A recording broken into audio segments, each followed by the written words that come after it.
Serena Williams vuelve al tenis profesional a los 44 años y tras 3 y medio retirada. ¿Estás listo, ChatGPT? Yo te escucharé con toda la calma y ya sabes, cuando termines, simplemente di ya. Vale, muy bien. Entonces voy a empezar ahora mismo. La estadounidense Serena Williams, una leyenda del tenis mundial, volverá a las pistas a sus 44 años y a ver, y tras más de 3 años y medio retirada, tras confirmar su participación en el torneo de dobles de Queens. La ganadora de 23 títulos de Grand Slam no disputa un partido desde septiembre de 2022, cuando cayó ante la Austr- a ver, ante la australiana Toma. Ajla Tomjanovic en la tercera ronda del US Open. Perfecto, he escuchado todo. Vamos a las correcciones. Dijiste, volvió a las pistas a sus 44 años y tras más de 3 años y medio retirada. Bien dicho. Dijiste, no disputa un partido desde septiembre de 2022. Más natural, no disputa un partido desde septiembre de 2022. El único detalle, en un momento dudaste antes de decir australiana. Todo lo demás fue fluido y claro. Ahora, cuéntame, ¿qué te parece que una leyenda como Serena vuelva tras tanto tiempo? ¿Qué opinas del impacto que puede tener en el tenis femenino actual? Ya. Yo creo que ella es una leyenda al final y creo que ella puede inspirar muchísimas personas alrededor del mundo. Pero también a los 44 años creo que tu cuerpo ya es diferente. Entonces quizás no va a tener la misma agilidad o la misma flexibilidad, fuerza tampoco.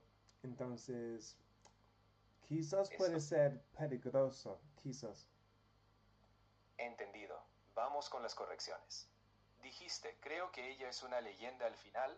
Más natural, creo que ella es una leyenda sin duda. Dijiste, quizás no va a tener la misma agilidad. Más natural, quizás no tenga la misma agilidad. Te expresaste con claridad y diste una opinión muy equilibrada. Hubo pequeñas pausas buscando palabras, pero lograste mantener tu hilo. Ahora cuéntame, ¿crees que su regreso afectará a las jugadoras más jóvenes de manera positiva o negativa? ¿Por qué? Ya. Opino que va a afectarles en una manera positiva, muy positiva, porque ella es un referente por las, ¿cómo se llama? ¿Tenistas? O los jugadores de tenis. Perfecto. Tomo nota. Cuando quieras continuar o profundizar, aquí estoy. Ya sabes, te escucho hasta que digas ya. Vale, voy a continuar con el artículo ahora mismo. La menor de las Williams competirá en el torneo londinense junto a la joven canadiense Victoria Mboko, de 19 años, gracias a una invitación de la organización, aunque su intención es la de participar también en partidos individuales. De hecho, a los estadounidenses se la podría ver incluso en Wimbledon, el Grand Slam londinense que comienza el 12 de junio. Le daría una invitación a Serena Williams para que fuera una de las grandes atracciones del torneo. Muy bien. No hubo errores esta vez. Solo dudaste un momento, pero fue natural. Tu lectura sonó fluida. Para seguir, ya que mencionaste que se podría ver a Serena en Wimbledon, ¿qué opinas sobre la importancia de ese torneo en la historia del tenis? ¿Crees que sigue siendo el más prestigioso o ha cambiado esa percepción? Ya. De verdad, no veo tenis mucho, pero cuando yo tenía, yo creo que 13 años, siempre veía Wimbledon. en casa. ¿Sabes?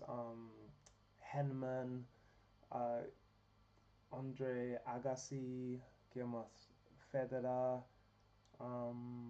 Venus Williams también. Y siempre fue un concurso como muy grande. Muy bien, vamos con las correcciones. Dijiste cuando yo tenía 13 años. Está bien, pero más natural. ¿Cuándo tenía 13 años? Dijiste siempre veía Wimbledon en casa. Perfecto. Dijiste fue un concurso muy grande. Más natural, fue un torneo muy grande. Tu respuesta fue muy personal y clara. Ahora te pregunto, ¿qué crees que se necesita para que un torneo o evento deportivo se mantenga relevante después de tantos años? Ya. ¿Puedes repetir la pregunta, por favor?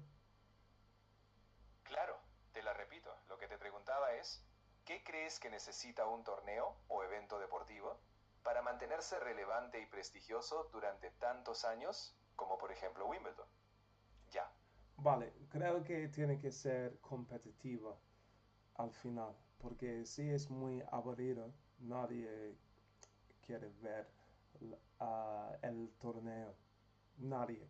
Y creo que también um, necesitan jugadores que son como, como perdón, leyendas también en su deporte para atraer más gente. Y creo que ellos tienen que hablar sobre los jugadores y las cosas que están pasando. Muy bien, vamos con las correcciones. Dijiste porque si es muy aburrido, nadie quiere ver el torneo. Perfecto. Dijiste necesitan jugadores que son leyendas. Más natural, necesitan jugadores que sean leyendas. Tu razonamiento estuvo muy claro. Ahora, para seguir con nuestro hilo, pregunta final para cerrar esta sección. Si pudieras hablar con una leyenda de cualquier deporte, ¿quién sería y qué le preguntarías sobre su carrera o su vida? Ya. Es una pregunta muy difícil. Me gustaría, si yo podría hablar con alguien, o si yo pudiera hablar con alguien, sería... Sin hmm, prisa, te sigo escuchando. Tómate tu tiempo para terminar tu idea. vale.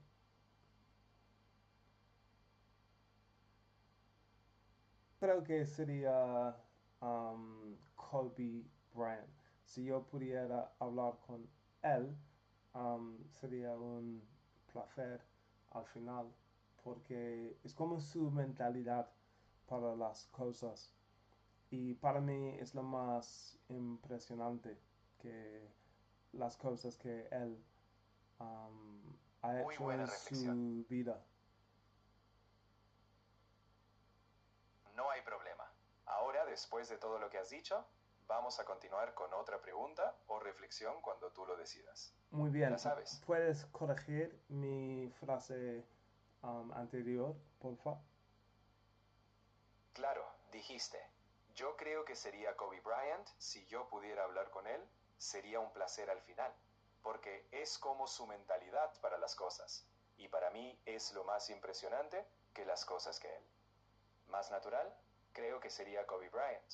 Si pudiera hablar con él, sería un gran placer, porque su mentalidad para las cosas es lo más impresionante para mí.